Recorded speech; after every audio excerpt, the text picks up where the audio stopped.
Okay, I'm going to demonstrate exactly what has transpired in this accident, and basically give you some visual evidence here as to how there was no contact from the rear of the other car, proving in effect that the car came across the front, sweeping this car on the side. Okay, this is the bumper the way it is after the accident. You can see it's hanging out of position. If you were to take a picture, which is basically a two-dimensional item, it may look to you like it's that the marks from the accident are more towards the front, but we're going to show you here that in fact it is somewhat of an optical illusion on the picture.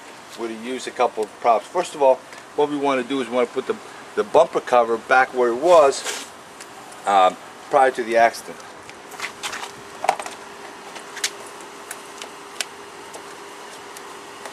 So we use a little bit of blue tape here just to hold it in place. Okay? Alright? And what we're going to do to illustrate this is we're going to show a couple things. Number one, let's look at the front bumper of the car. This is a straight edge. Okay? Anybody who's ever done construction knows that this is perfectly straight. It's called a level. Alright? If we put it across the front of the vehicle here, okay, you can see that, you can see on the right hand side that we're pretty far off as far as making any kind of contact with the car in the rear. In other words, if this is, assuming that this is the bumper of the other car, it is virtually impossible to make contact and still have those scuff marks. As you can see here, there's no scuff marks in the front of the bumper anywhere. None whatsoever.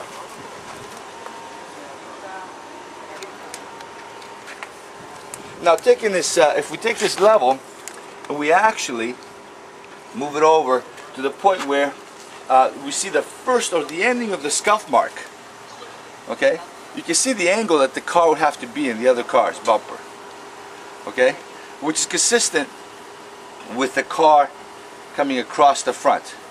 The majority of the mark is right here, which is even more consistent, proving that the car indeed came across. What ends up happening is as the car is coming across, you make contact right here, both cars slide, and I'll demonstrate that with a couple of toy cars in the latter part of the video. They slide, they get a little bit on an angle, and they break contact off like this. So you can see it is impossible, okay, to have hit this other car from the rear. Even if I put it on this part of the bumper, which is angled towards out, you can still have at least another inch.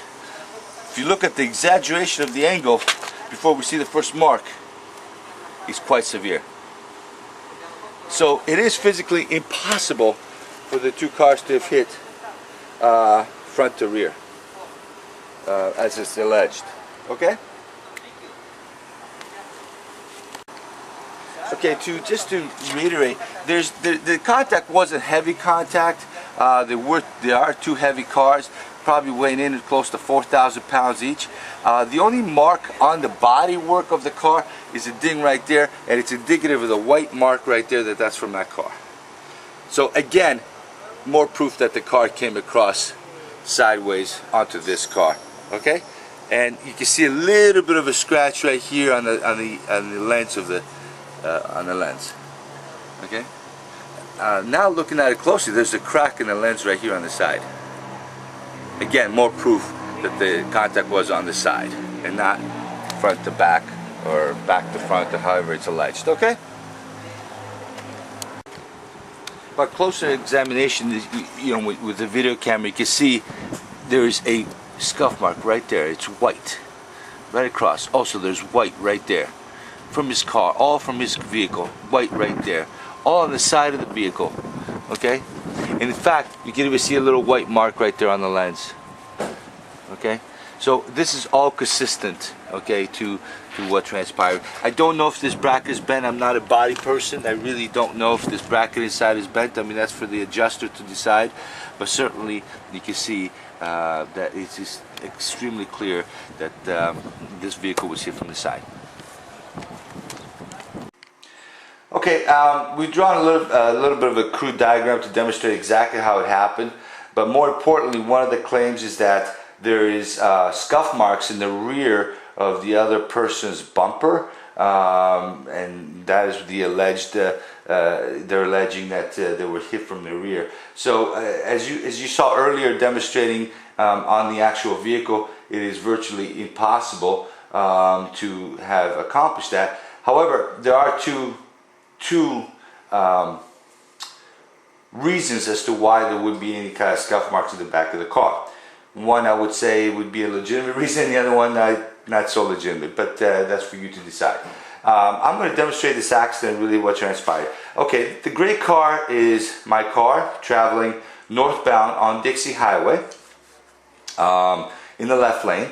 The other person came out and made a right-hand turn. Okay, and we were traveling down Dixie Highway in this manner. Okay, I needed to further up the road make a right-hand turn, so I proceeded, and I don't have much room here, so I'm going to back up the vehicles to suit the demonstration here. I needed to make a right to make my way to the right lane, so which I did. I put on my right-hand signal and I moved over here. The moment I did that, this gentleman here, the best way that I can explain it, explains. I don't know what happened, but he seemed like he demonstrated some sort of road rage. He stomps on the accelerator very quickly, comes up next to me, and starts coming over to me. Just like this, trying to run me off the road. Now, what I ended up doing, there was, as you can see on the right hand side, and I've crudely drawn in some homes, there's telephone poles, trees, or what have you. There's no place for me to go, even if to avoid this accident or to avoid being off the road. I have my 3-year-old son sitting in the right rear seat, in the baby seat, and there's light poles and houses on the right hand side, so you can see it's an extremely dangerous situation.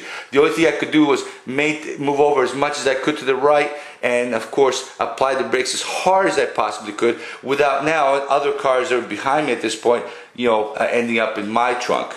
So I slammed the brakes on as much as I could because there's no place to go. He continued to come over. My car slows down in this manner, okay? At this point, we have this kind of contact. Now, that point of contact is consistent with the marks of both vehicles. Actually, it would probably be more like this, to be exact. Naturally, these two cars are not the exact representation, and the curvatures may differ and so on and so forth, but I think you get the idea. The question is, it's obvious from our car, what I demonstrated outside on the actual vehicle, that was the initial point of contact. But the question would be, there's a mark on the back of this gentleman's bumper. How did I get there? Well, it's two schools of thought. There's only two ways that can happen. Let's talk about the viable way that can happen. You can talk about two 4,000-pound vehicles traveling at the speed limit, which is 40 miles an hour down that road. Okay, he's continuing to move left. There's a 4,000-pound vehicle there. It's going to tweak both vehicles on an angle. I'm putting the brakes on. Okay, he's maintaining his speed. I mean, I'm not there, so I don't know. He's not accelerating or maintaining the speed, one or the other. He couldn't have been accelerating because there was another car in front of him. He would have ran to the back of him. At some point, these cars release, but now they're on an angle, right? Because this car is pushing over, this car is maintaining, but the front end is coming around like this. They release, boom, you have this type of effect, and then they break off, which is exactly what transpired. Okay, that is the only viable way that you can have any kind of a scratch. And I would imagine that scratch, and I saw the damage on the other gentleman's vehicle is right on the corner of his bumper. Okay, right at the corner of the bumper, on the side mostly, but sliding over to the corner, to the back corner. There is no other scuff mark. There was no other scuff mark at the point of impact.